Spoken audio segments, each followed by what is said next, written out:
శ్రీ గురుభ్యో నమః. హరి ఓం.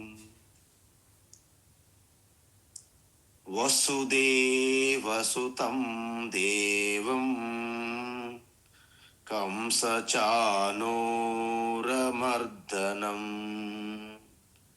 దేవకీ పరమానందం కృష్ణం వందే జగద్గురుం.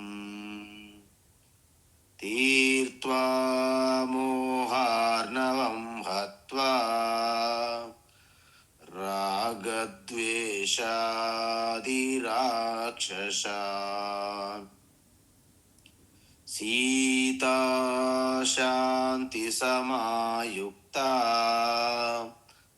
ఆత్మా రామో విరాజతే.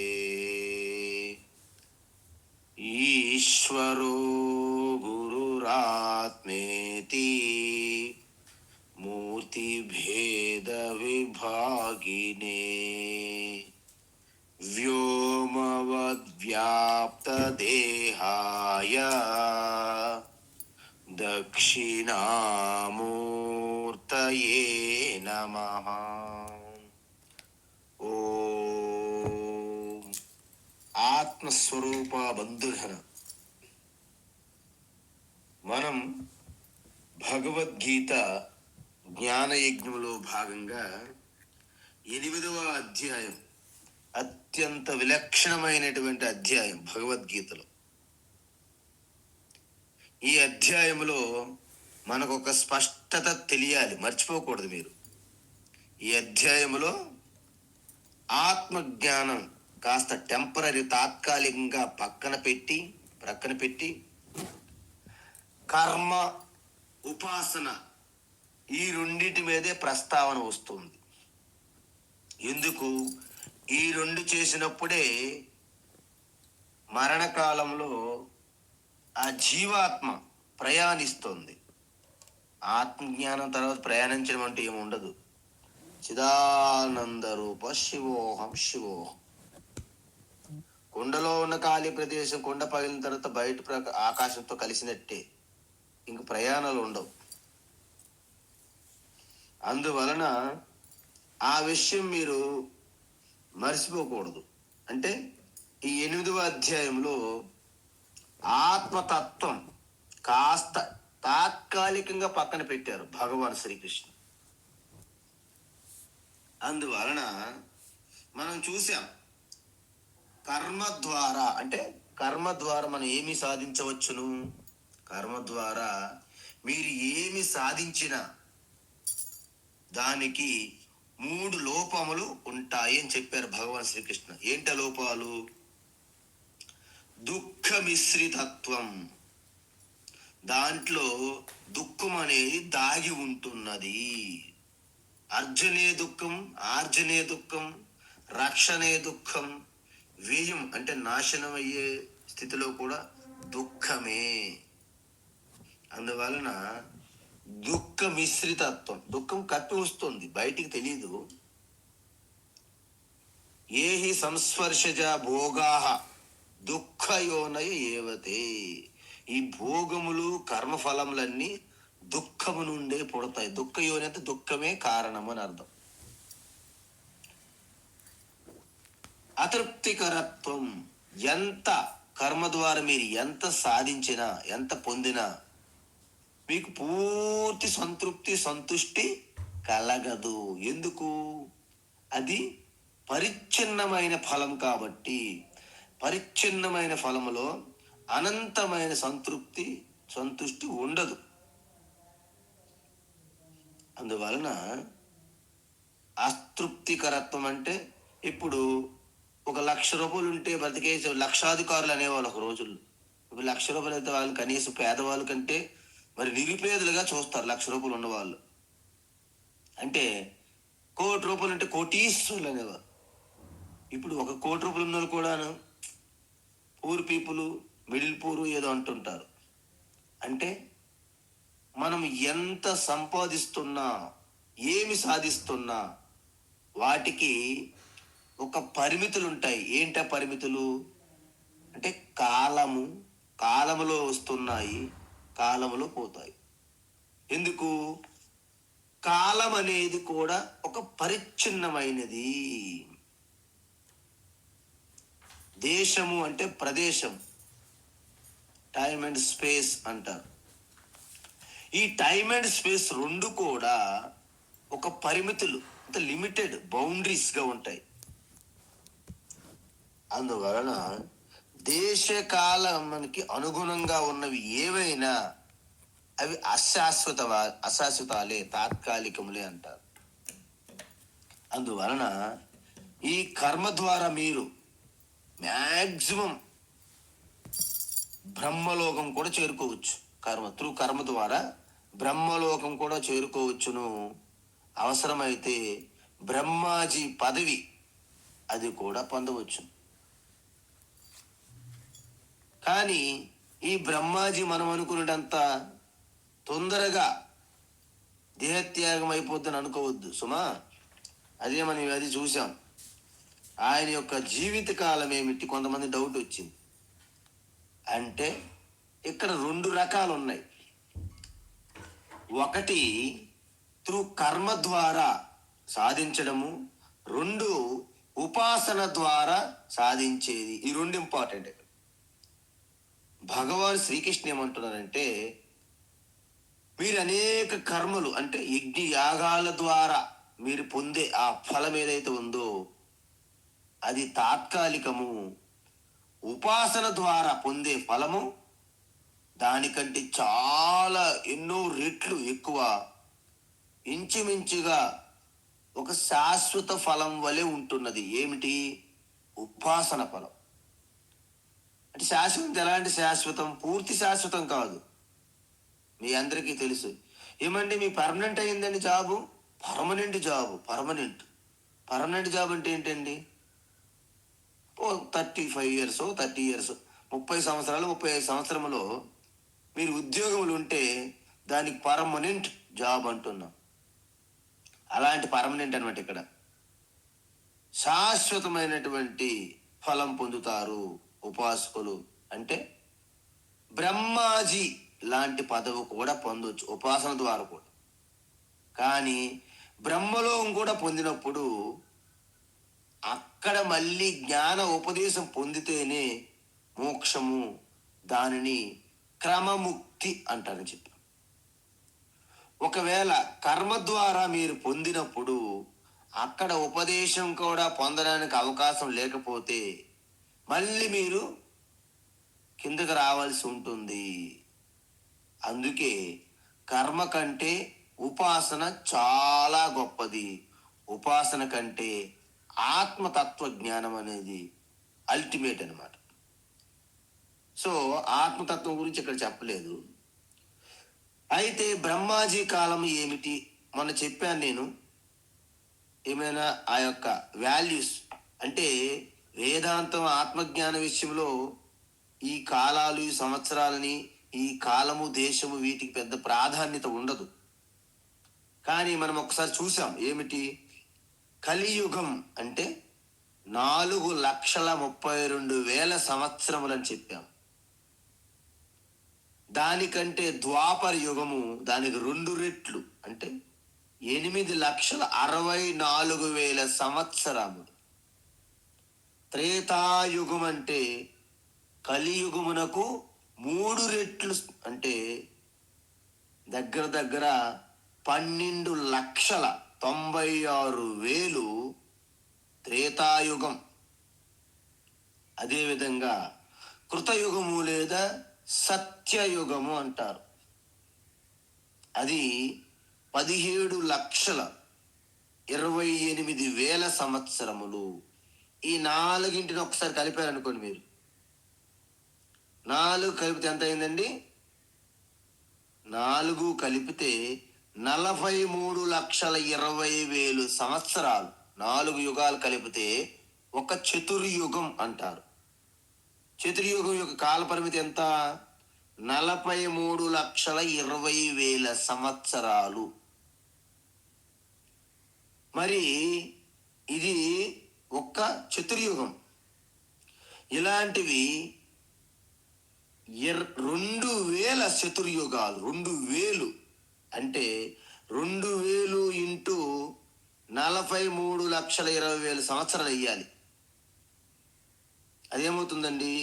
బ్రహ్మదేవునికి ఒక రోజు 24 అవర్స్ మనకి ఎలాగైతే ఉందో క్యాలెండరు, అలాగా బ్రహ్మదేవునికి ఒక రోజుకి 43,20,000 ఇంటూ 2000 చేస్తే బ్రహ్మదేవునికి ఒక్క రోజు. అదే 43,20,000 సంవత్సరములు ఒక 1000 చతుర్యుగాలు వేసుకుంటే ఒక్క పగలు. ఇప్పుడు బ్రహ్మదేవునికి ఆయుస్సు జీవితకాలం ఎలా తెలుసుకుంటాము? ఒకరోజు మనం చూసాం ఏంటి? 43,20,000 సంవత్సరములు ఇంటూ 2000 బ్రహ్మదేవునికి ఒక రోజు. అయితే మరి సంవత్సరం ఎన్ని రోజులు? 365 రోజులు సంవత్సరం. అంటే 43,20,000 ఇంటూ 2000 ఇంటూ 365 అయితే బ్రహ్మదేవునికి ఒక సంవత్సరం. మరి బ్రహ్మదేవుని యొక్క ఆయుష్ 100 సంవత్సరములు కదా, ఇంటూ 100 వేయాలి. ఫైనల్గా చెప్తాను, మీరే లెక్కలు వేసుకోండి. నాకైతే ఈ వాల్యూ తెలియదు, చాలా కష్టం. ఏంటంటే బ్రహ్మదేవుని ఆయుస్సు 100 సంవత్సరములు అంటే ఎలా ఉంటుంది? 43,20,000 ఇంటూ 2000 ఇంటూ 365 ఇంటూ 100. అది పెద్ద సంఖ్య. అన్ని సంవత్సరముల తర్వాత కూడా బ్రహ్మాజీ ఆ పొజిషన్ నుండి, ఆ పదవి నుండి దిగిపోవలసిందే. ఉపాసన చేస్తే అక్కడి నుండి మోక్షము, ఉపాసన లేకుంటే మళ్ళీ జన్మ పొందడమే. ఇది అల్టిమేట్గా ఉంటుంది. అందుకే ఉపాసన చాలా గొప్పది. అందుకే మరణకాలంలో కేవల కర్మ ఫలం కాకుండా ఉపాసన బలముతో, ఉపాసన బలం ఏదైతే ఉందో ఆ బలము ద్వారా ఈశ్వర చింతన చేయడం వలన మీరు బ్రహ్మలోకం కూడా చేరుకోగలరు. ఇంతకుముందు మీ వాసన, మీ యొక్క పుణ్యఫలం ఈ రెండు కలవడం వలన, ఈ ఉపాసన శక్తి వలన అక్కడ మీకు బ్రహ్మాజీ అనే ఒక గురువు ద్వారా మీకు ఆత్మతత్వం చెప్తే అక్కడ మీరు మోక్షం పొందుతారు. కాబట్టి ఇది క్రమముక్తి. అయితే ఇక్కడ 2 రకాల లక్ష్యాలు చెప్పారు. ఏంటి? 15వ శ్లోకము నుండి 22వ శ్లోకం వరకు ఏంటి లక్ష్యాలు? పరిమితమైనటువంటి నాశనం అయిపోయినటువంటి లక్ష్యములు ఏమిటి? ప్రపంచములో నుంచి అనుభవిస్తున్న అన్ని పరిమితం ఉన్నాయి. మరి శాశ్వతమైన లక్ష్యం ఏమిటి? ఈశ్వర. పరిమితం అంటే ఏంటి? ప్రాపంచ సుఖములు, ప్రపంచం నుండి, వ్యక్తుల నుండి, సంబంధాల నుండి వస్తున్నటువంటి ఆ శాంతి, భద్రత, ఇవన్నీ కూడా తాత్కాలికమైనటువంటి పరిమితులు ఉన్నటువంటి లక్ష్యాలు. మరి ఈశ్వర్ అంటే ఏమిటి? అనంత ఆనందము, అనంతమైన శాంతి, సంపూర్ణ భద్రత, ఈ 3 కలిపితే ఈశ్వర. అందుకే ఈశ్వరుని చేరుకోవడము అనేది ఒక లక్ష్యం అయితే, ప్రపంచాన్ని పట్టుకొని ఉండడం ఇంకొక లక్ష్యం. మీరు తాత్కాలికము నుండి శాశ్వతాన్ని ప్రయాణించాలి. ఈ తాత్కాలికమే అసతు అంటారు, శాశ్వతాన్ని సత్ అంటారు. అసతోమ సద్గమయ అంటే అసత్తు నుండి సత్తు అంటే ప్రపంచము నుండి ఈశ్వరికి ప్రయాణము అని అర్థం. ప్రయాణం.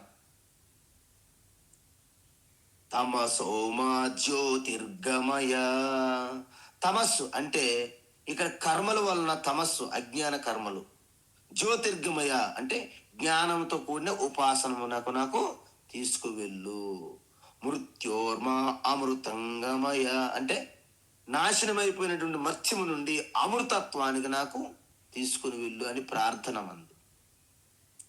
అందువలన ఇక్కడ ఏం చెప్తున్నారు?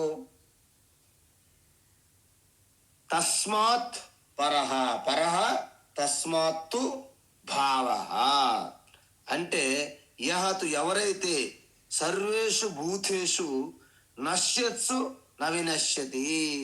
చూసారా, ఇక్కడ పరహ అంటే రెండింటి కంటే వేరుగా ఉన్నది. ఏంటి? అన్య అవ్యక్త. మనం రెండు చూసాం ఇంతకుముందు. ఈ సృష్టి, ప్రపంచం అనేది సృష్టి స్థితి లయ అంటాం కదా. సృష్టి అంటే కొత్త సృష్టి ఏమి ఉండదు ఎక్కడ, వ్యక్తము అవ్యక్తము. సో ఇంతవరకు మనం ఏం చూసాము? రెండు చూసాము. ఒకటి వ్యక్తము, తర్వాత అవ్యక్తము. అవ్యక్తం అంటే బీజ రూప స్థితి, మళ్ళీ వ్యక్తం అంటే ప్రకటన అవ్వడం.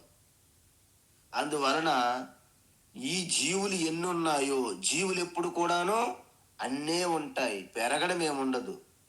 పాపులేషన్ జనాభా పెరిగిపోతుందంటే మనం ఒక్క మనుషుల్నే లెక్క పెట్టుకుంటాము, మిగతా జీవులు మనము లెక్కించట్లేదు. బ్యాక్టీరియాలు ఎన్ని ఉన్నాయి, చీమలు ఎన్ని ఉన్నాయి, దోమలు ఎన్ని ఉన్నాయి, ఏవి మనం లెక్క చూడట్లేదు, కేవలం మానవుల్ని చూస్తున్నాం. అందుకే మనము జీవులు పెరిగిపోతున్నాయా అన్నట్టు భ్రమ మనకు కలుగుతుంది. మీకు ఇంతకుముందు చూసాము, మనుషులు పెరుగుతుంటే కొలది మరి ఆ యొక్క మృగాలు ఏమైనాయి, ఆ బ్యాక్టీరియాలు ఏమైనాయి, ఆ పాములు ఏమైనాయి, అవన్నీ కూడా మానవ శరీర రూపంలో ఉన్నటువంటి ఆ జంతువులే మళ్ళీ పుడుతున్నాయన్నమాట. అందువలన తస్మాత్ పరహ అంటే ఏంటి?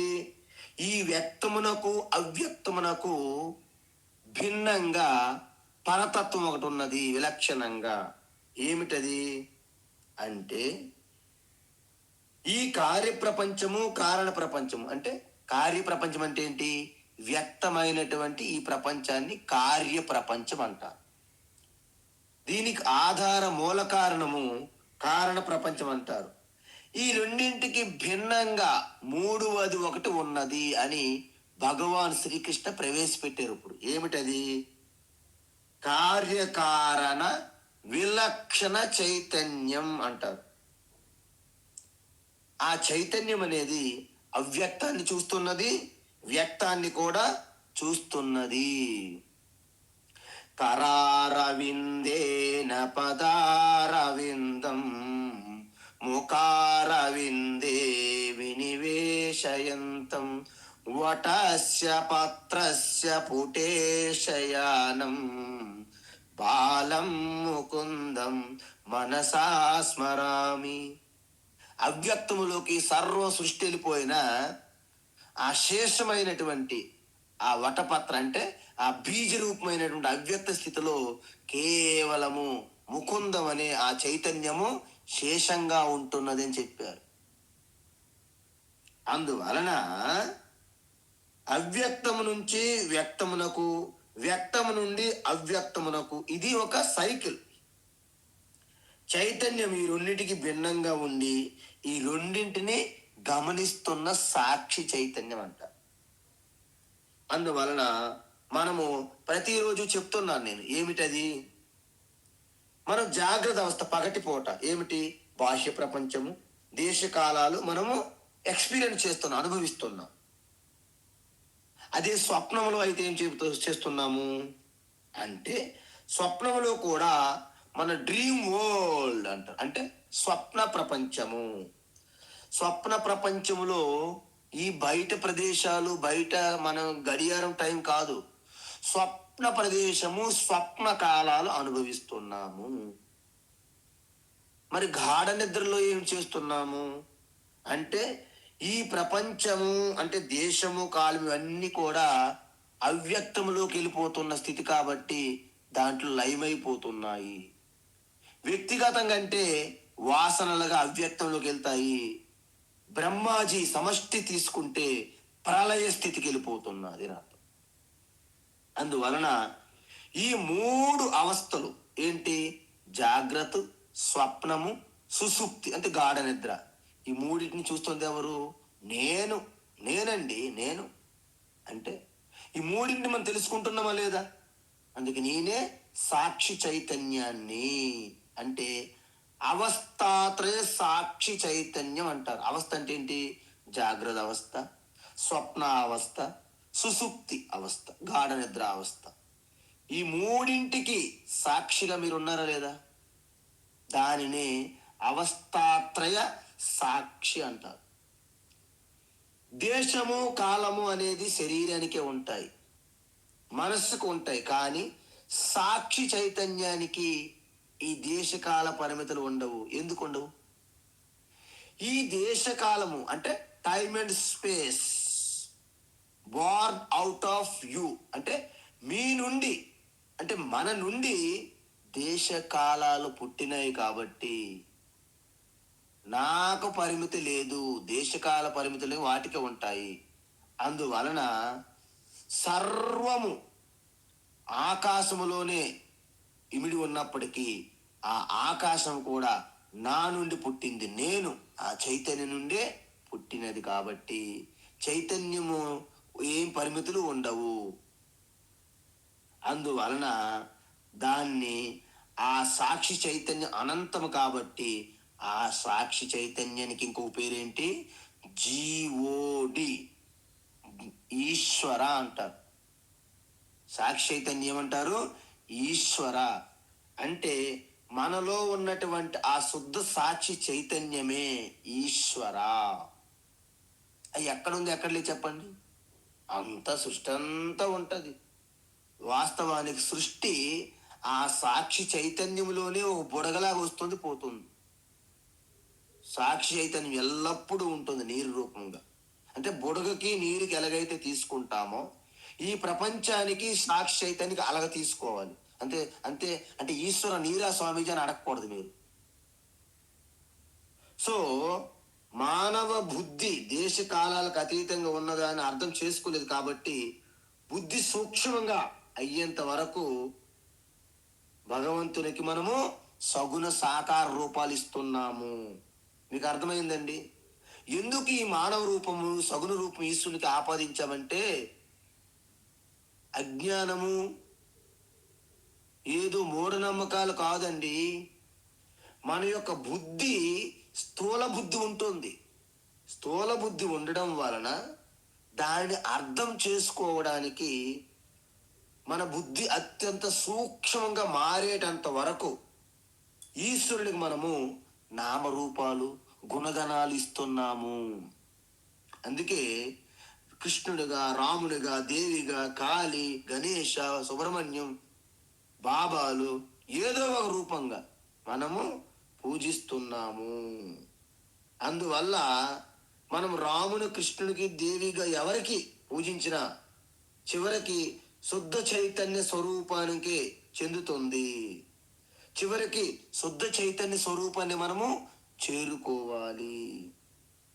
అందువలన మహర్షులు, మహాత్ములు ఏం చెప్పారంటే నిర్విశేషం పరం బ్రహ్మ సాక్షాత్ కర్తుమనీశ్వరా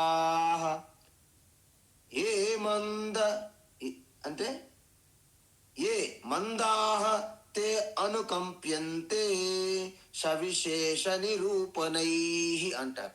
మీకు అర్థమైందండి? సంస్కృతం చాలా సులభం మన మిక్సింగ్ భాష కంటే. ఏమిటి?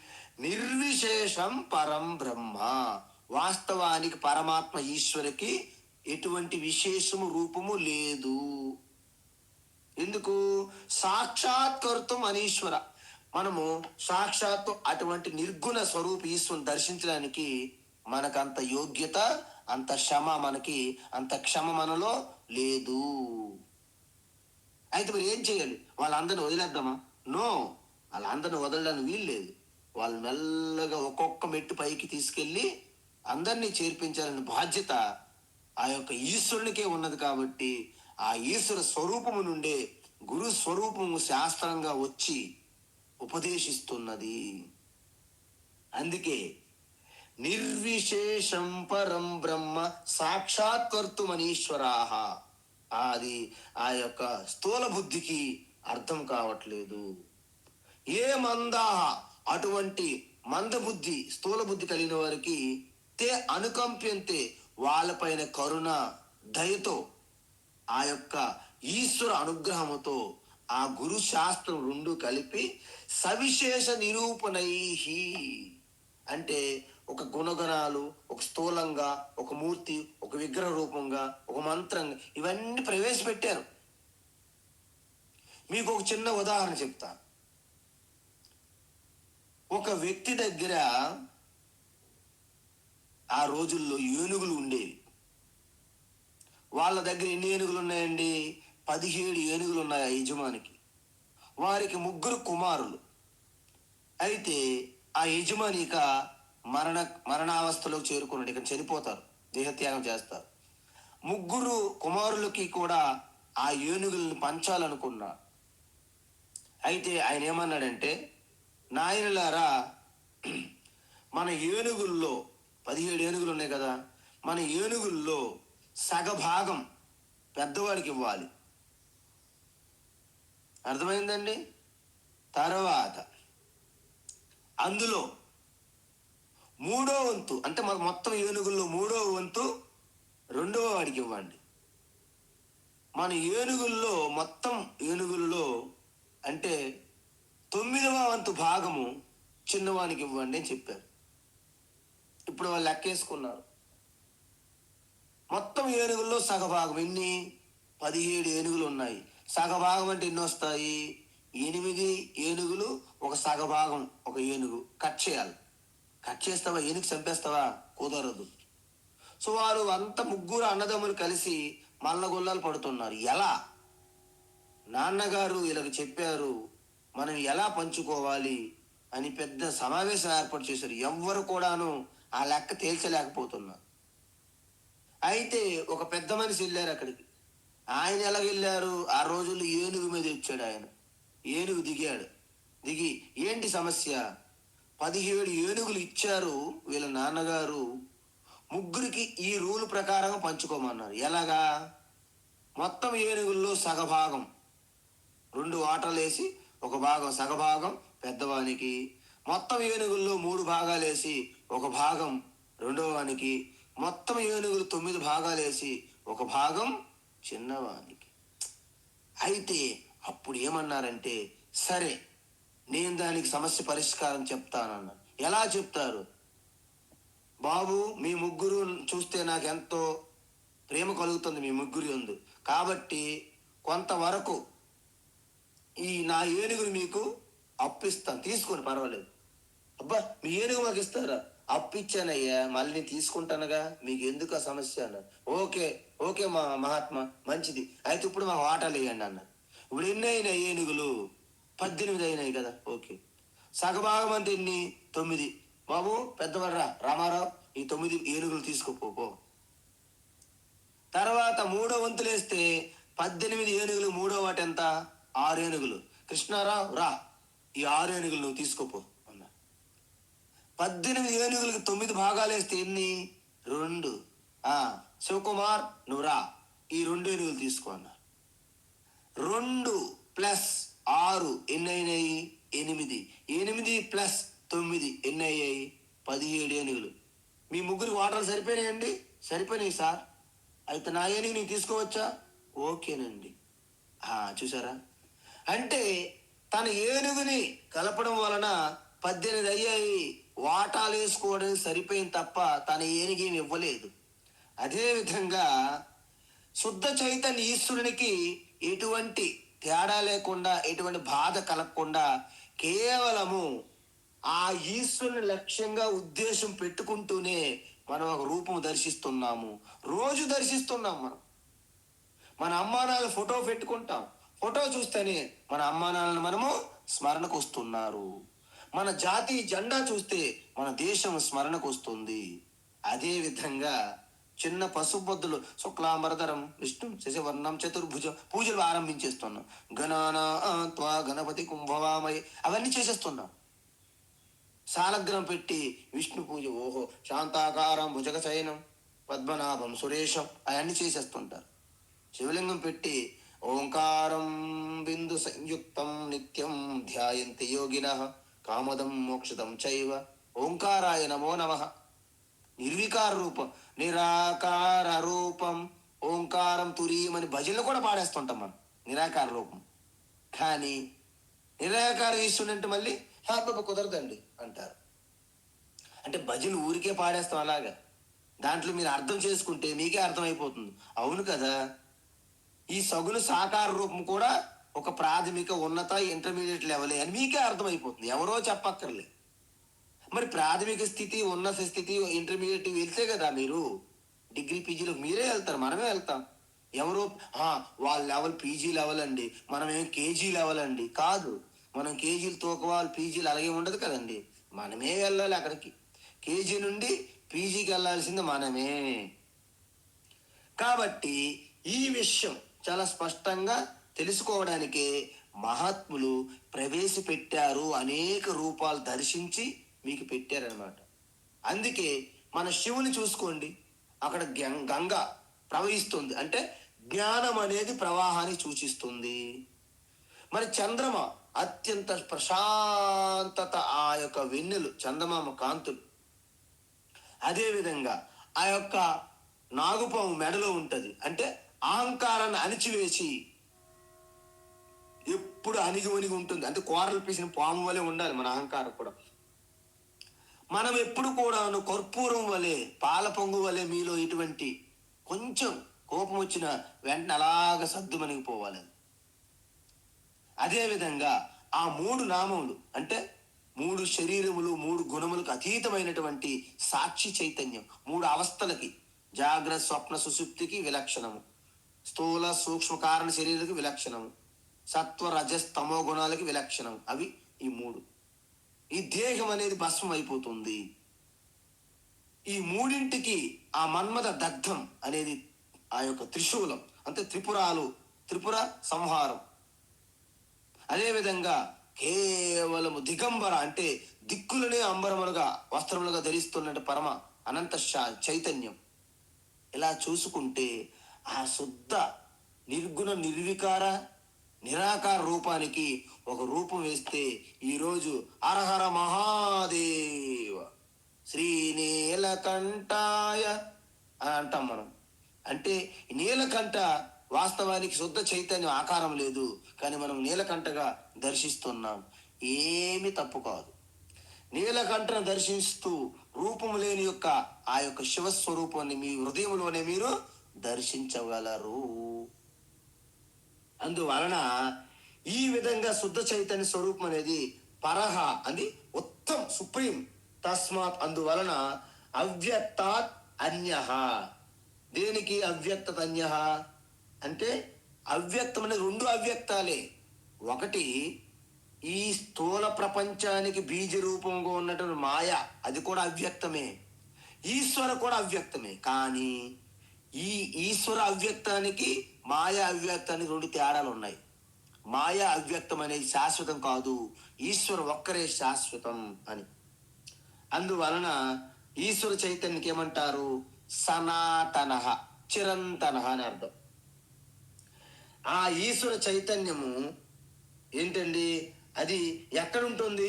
ఎటువంటి చైతన్యము అంటే జాగ్రత్తలోను, స్వప్నములోను, సుషుప్తులోను ఉంటూ అవి లేనప్పుడు కూడా ఉంటుంది. అంటే నాశనము లేని చైతన్యము. యహ స సర్వేషు భూతేషు నశ్యత్సు.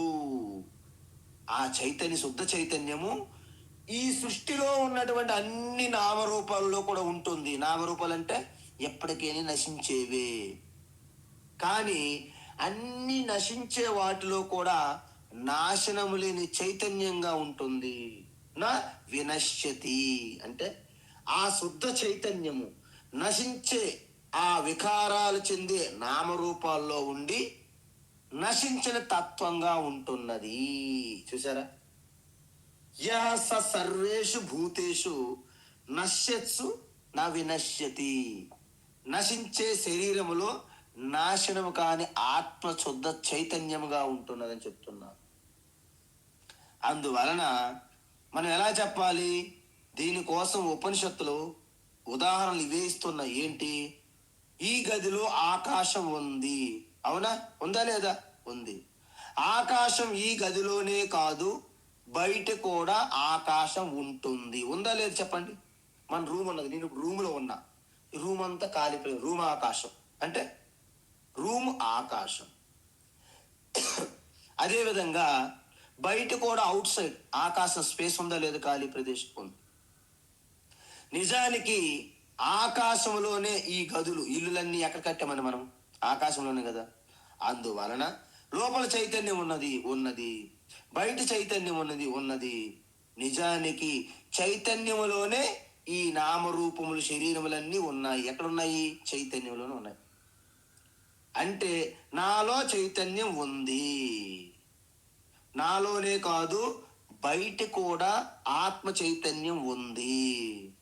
నిజానికి ఆ చైతన్యములోనే ఈ శరీరాలు, ప్రాణులు, జీవరాశులన్నీ ఉన్నాయి. ఈ విధంగా తెలుసుకుంటే జ్ఞానులు, తెలుసుకోకుంటే అజ్ఞానులు నాకు. అందుకే ఉపనిషత్తుల్లో ఇంకా చాలా కఠినంగా చెప్తారు. అన్యత్ర ధర్మాత్ అన్యత్ర అధర్మాత్ అన్యత్ర అస్మాత్ కృత అకృతాత్. అంటే భూత భవ్య వర్తమానానికి అతీతంగా, ధర్మమునకు అధర్మానికి అతీతంగా, కృత అకృత అంటే అది చేసే కార్యము కారణాన్ని రెండింటికి అతీతంగా ఉంటున్నది. అందువలన అది చేసేది కాదు, అదే ఇట్ ఈస్ నాట్, మన కర్మ క్రియలకు రాదనమాట. అందుకే మీరు కర్మ ద్వారా ఆత్మతత్వాన్ని ఎవరు పొందలేరు. అందుకే మన వాళ్ళు ఈ జుట్టులు పీకుకొని, జడలేసుకొని, శిరసాసనలు వేసుకొని, క్రియాయోగ, కుండలిని యోగ, చక్రాలు ఎన్ని తిరిగినా చివరికి ఆత్మతత్వం అయితే బోధపడదు. ఎలాగా? మీరు ఆత్మతత్వం అనేది కేవలము తెలుసుకునేదే, వివేకముతో తెలుసుకోవాలి. జ్ఞానాదేవ కైవల్యం. మోక్షం అంటే జ్ఞానం వలన మాత్రం మోక్షం అని చెప్పేశారు ఉపనిషత్తుల్లో, వేదంలో. అందువలన దానికి వేరే అవకాశమే లేదు. అయితే ఇప్పుడేమంటున్నారు? అవ్యక్తోక్షర ఇత్యుక్తః. అవ్యక్తోక్షర ఇత్యుక్తః. అవ్యక్తోక్షర ఇత్యుక్తః. తమాహుః పరమాం గతిం. తమాహుః పరమాం గతిం. తమాహుః పరమాం గతిం. యం ప్రాప్య న నివర్తంతే. యం ప్రాప్య న నివర్తంతే. యం ప్రాప్య న నివర్తంతే. తద్ధామ పరమం మమ. తద్ధామ పరమం మమ. తద్ధామ పరమం మమ. అవ్యక్తోక్షర ఇత్యుక్తః తమాహుః పరమాం గతిం. అవ్యక్తోక్షర ఇత్యుక్తః తమాహుః పరమాం గతిం. అవ్యక్తోక్షర ఇత్యుక్తః తమాహుః పరమాం గతిం. యం ప్రాప్య న నివర్తంతే తద్ధామ పరమం మమ. యం ప్రాప్య న నివర్తంతే తద్ధామ పరమం మమ. యం ప్రాప్య న నివర్తంతే తద్ధామ పరమం మమ. ఉత్తమం.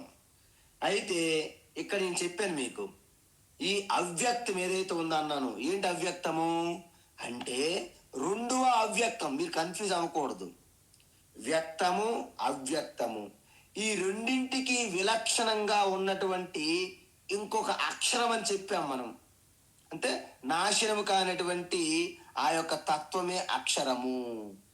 ఈ అవ్యక్త స్థితి అంటే ఈశ్వర కూడా అవ్యక్తమే, మాయా ప్రపంచము, ఈ సృష్టికి మూల కారణమైనటువంటి మాయా ప్రపంచం కూడా అవ్యక్తమే. కానీ ఇక్కడ గమనించాలి, జాగ్రత్త అవస్థలో మనము మేల్కొని ఉంటున్నాము, గాఢ నిద్రలో మనకేమీ తెలియట్లేదు.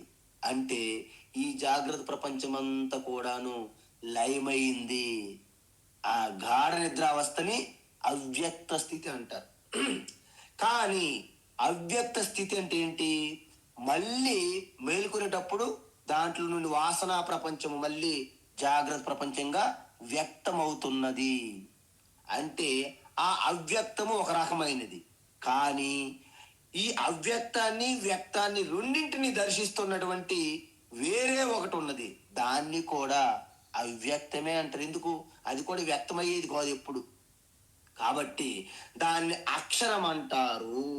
అంటే అక్షర పదాన్ని అక్షరాలా తీసుకోకూడదండి. నాశనం లేనిది. అంటే ఇక్కడ ఏం చెప్పారు?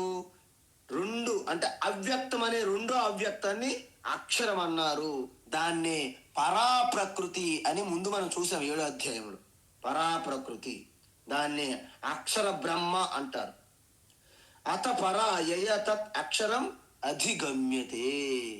ఈ యొక్క ఆత్మతత్వం యొక్క లక్ష్యం ఏవైతే చెప్పారో దాని ద్వారా మాత్రమే ఆ పరాప్రకృతి అయినటువంటి అక్షర బ్రహ్మను మీరు చేరుకుంటారంటే అక్కడ ప్రయాణం కాదు మళ్ళీ. అందుకే ఏది చెప్పాలనే భయం వేస్తుంది అనమాట మహాత్ములకి. ఎందుకంటే మనం ఏది చెప్పినా టక్కన పట్టుకుంటారు మన వాళ్ళు. పరమానంద శిష్యుల్లాగా ముక్కి సూటిగా వెళ్ళండి అంటే నాయనంటే ఇల్లు ఎక్కిపోవడము, చెట్టు ఎక్కిపోవడము అది ముక్కు సూటి కాదు కదా. అది అర్థం చేసుకుని వెళ్ళాలి మనం. అందుకే ఏత తదద్రేశ్యం అగ్రాహ్యం అగోత్రం అవర్ణం అచక్షుశ్రోత్రం తదపాని పాదం నిత్యం విభుం సర్వగతం సుసూక్ష్మం తదవ్యయం యద్భూత యోనిం పరిపశ్యంతి ధీరా.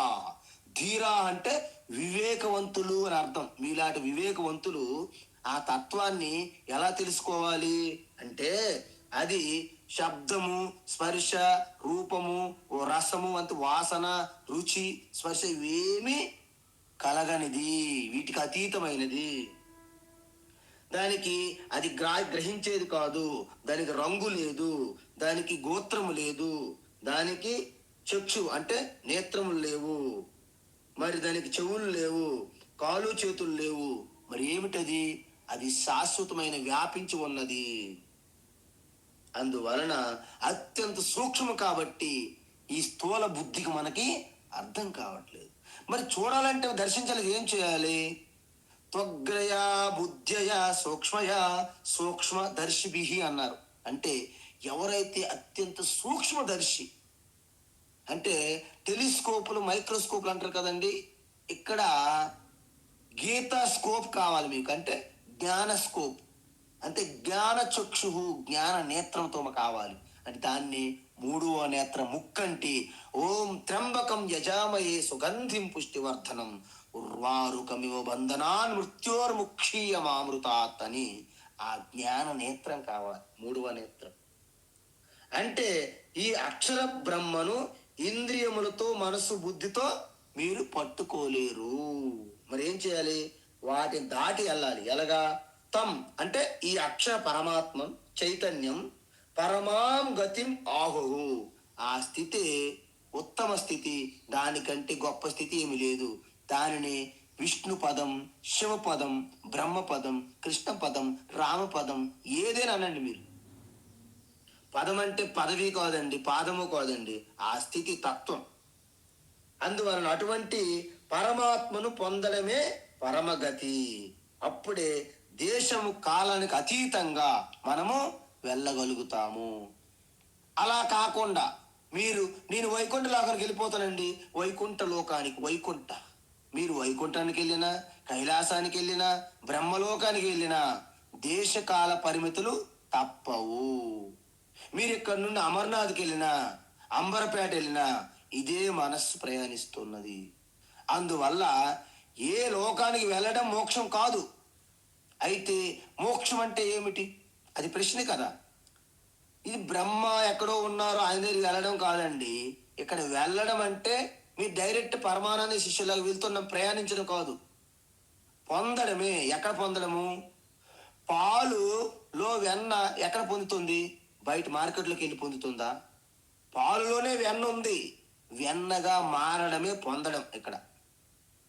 అయితే పరమాత్మ పొందితే ఏమవుతుంది? అది అవసరం. మీ అందరికీ చెప్పాను నేను. యం ప్రాప్య న నివర్తంతే తద్ధామ పరమం మమ. ఎక్కడికి చేరితే ఇంక మరి మీరు తిరిగి రారో. చూసారా, నేను చిన్నప్పుడు ఒకసారి రామోజీ ఫిలిం సిటీలోకి వెళ్ళా. అక్కడ కన్ఫ్యూజ్డ్ గార్డెన్ అని ఒకటి ఉన్నది. యం ప్రాప్య న నివర్తంతే తద్ధామ, రామోజీ ఫిలిం సిటీలో కన్ఫ్యూజ్డ్ గార్డెన్ అన్నారు. అంటే ఏంటి, మనం లోపలికి వెళ్ళడమే తప్ప బయటికి రావడం మరి ఉండదు. అలాంటిది కాదు ఇది. ఇదేంటి అంటే, మీరు ఏ శుద్ధ చైతన్య స్థితిలో చేరుకుంటే మళ్ళీ కిందకి మీరు రారు. అప్పుడు మీ అందరు ఏమవుతారు, అచ్యుత అవుతారు. అప్పుడు మిగతా వాళ్ళందరూ ఏమంటారు, అచ్యుతం కేశవం కృష్ణ దామోదరం రామనారాయణం జనకీ వల్ల. వాళ్ళు భజన చేస్తుంటారు, మీరు అచ్యుత స్థితిలో ఉంటారు, అంతే తేడా. అయితే ఎం ప్రాప్య, శుద్ధ చైతన్యం పొందడం ఏంటి, ఎలా? ఒక ఉప్పు బొమ్మ, ఎన్నిసార్లు చెప్తానండి, నేను చెప్తూనే ఉంటాను గంటల కొలది, నాకేం. అది సముద్రం యొక్క స్థితిని చేరుకోవడం ఎలా?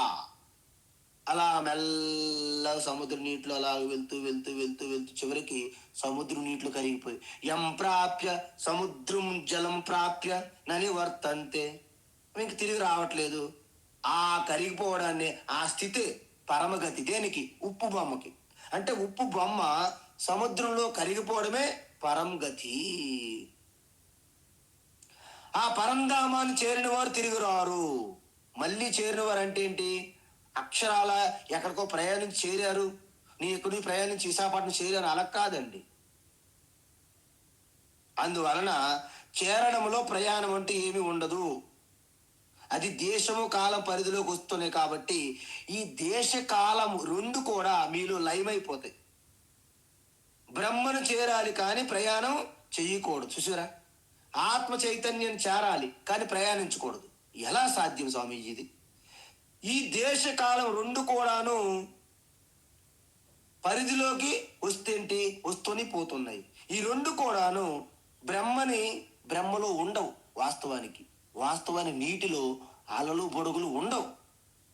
అలలు బొడుగులు అనేవి బయటికే అనిపిస్తాయి మనకి. అదేవిధంగా ఈ యొక్క పరమాత్మలో దేశకాలం అనేది లేవు.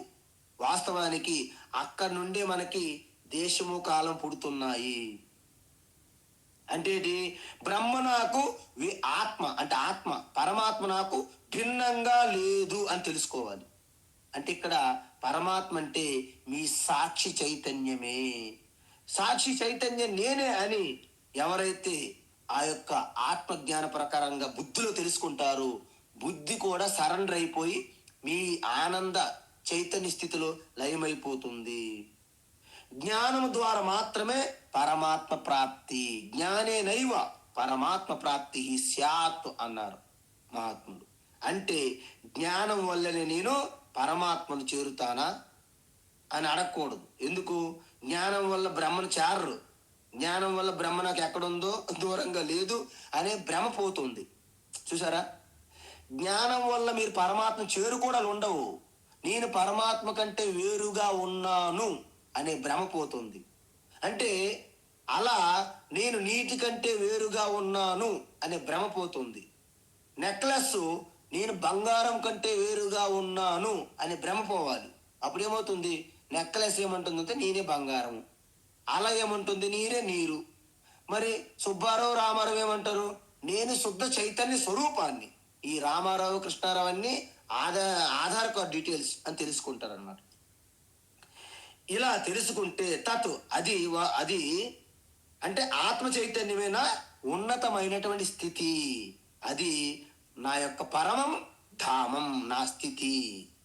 అది తెలుసుకోవాలి అర్జున అని భగవాన్ శ్రీకృష్ణ చెప్పారు. చూసారా, ఇలా దీన్ని తెలుసుకుంటే ఇది ఎంత ఇంపార్టెంట్ అంటే 2 సార్లు వచ్చింది భగవద్గీతలో. యం ప్రాప్య న నివర్తంతే తద్ధామ పరమం మమ. 15వ అధ్యాయంలో వస్తుంది ఇది. ఎలా? న తద్భాసయతే సూర్యో న శశాంకో న పావకః యద్గత్వా న నివర్తంతే తద్ధామ పరమం మమ. ఎక్కడ మీరు చేరుకుంటే తిరిగి రారో అక్కడ సూర్యచంద్రులు కూడా ప్రకాశించలేరు. అసలు సృష్టి ఏది అక్కడ లేదు. శుద్ధ చైతన్యమే శాంత స్వరూపం ఉంటుంది. ఆ శుద్ధ చైతన్యమే నీ యొక్క ఒరిజినల్ స్థితి, మరి ఈ యొక్క శరీరం సైజు, హైటు, లెంత్, బ్రెడ్త్, ఇవన్నీ ఏమిటి? ఇవన్నీ కూడా దేశకాలకు అనుగుణంగా వచ్చాయి. ఆ దేశకాల స్థితిలోనే మాయమైపోతుంటాయి. వ్యక్తము అవ్యక్తం జరుగుతూ ఉంటాయి. కానీ నీవు చైతన్య స్వరూపం అనేది అది వ్యక్తము కాదు, అవ్యక్తము కాదు, రెండింటికి విలక్షణంగా ఉన్నది సాక్షిభూతంగా అని చెప్పారు. ఆ స్థితి చేరుకున్న తర్వాత నీకు మళ్ళీ పునరపి మరణము ఉండదు. పురుషస్స పరపార్థ పురుషస్స పరః పార్థ పురుషస్స పరః పార్థ భక్త్యా లభ్యాస్త్వనన్యయా భక్త్యా లభ్యస్త్వనన్యయా భక్త్యా లభ్యస్త్వనన్యయా యస్యాంతస్థాని భూతాని యస్యాంతస్థాని భూతాని యస్యాంతస్థాని భూతాని येन सर्वमिदं ततं येन सर्वमिदं ततं येन सर्वमिदं ततं पुरुषस्स परपार्थ भक्त्या लभ्यस्त्वनन्यया पुरुषस्य परः पार्थ भक्त्या लभ्यस्त्वनन्यया पुरुषस्य परः पार्थ भक्त्या लभ्यस्त्वनन्यया यस्यान्तस्थानि भूतानि येन सर्वमिदं ततं यस्यान्तस्थानि भूतानि येन सर्वमिदं ततं यस्यान्तस्थानि भूतानि येन सर्वमिदं ततं రేపటి క్లాసులో ఈ యొక్క శ్లోకాన్ని సవివరంగా చూద్దాం. హరి ఓం తత్సత్. సర్వం శ్రీకృష్ణార్పణమస్తు. వాసుదేవ వాసుదేవ వాసుదేవ వాసుదేవ. हरि ओम स्वामीजी. హరి ఓం. हरि ओम स्वामी नमस्कार. హరి ఓం. ఓం శ్రీ గురుభ్యో నమః. మహాదేవ్.